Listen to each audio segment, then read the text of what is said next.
ఆంధ్రప్రదేశ్ ప్రభుత్వం ప్రజలకు మరింత సౌకర్యవంతమైన సేవలు అందించేందుకు కొత్త ఉత్తర్వులు జారీ చేసింది. ఈ ఉత్తర్వుల ప్రకారం క్యూఆర్ కోడ్ కలిగిన స్మార్ట్ రేషన్ కార్డును ప్రజలకు నేరుగా వారి ఇంటి వద్దకే పంపిణీ చేయనున్నారు. ఈ ప్రక్రియను గ్రామం మరియు వార్డు సచివాలయ ఉద్యోగుల ద్వారా నిర్వహించనున్నట్లు ప్రభుత్వం తెలిపింది.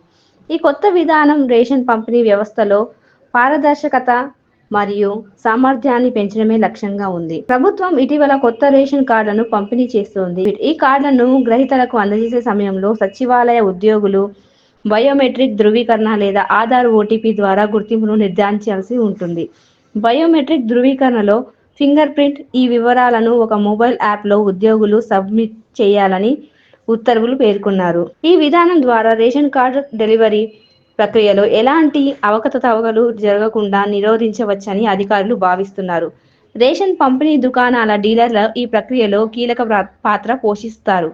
వారి సచివాలయ ఉద్యోగులతో కలిసి పనిచేస్తూ స్మార్ట్ రేషన్ కార్డులను పంపిణీ సజావుగా నిర్వహించాల్సి ఉంటుంది.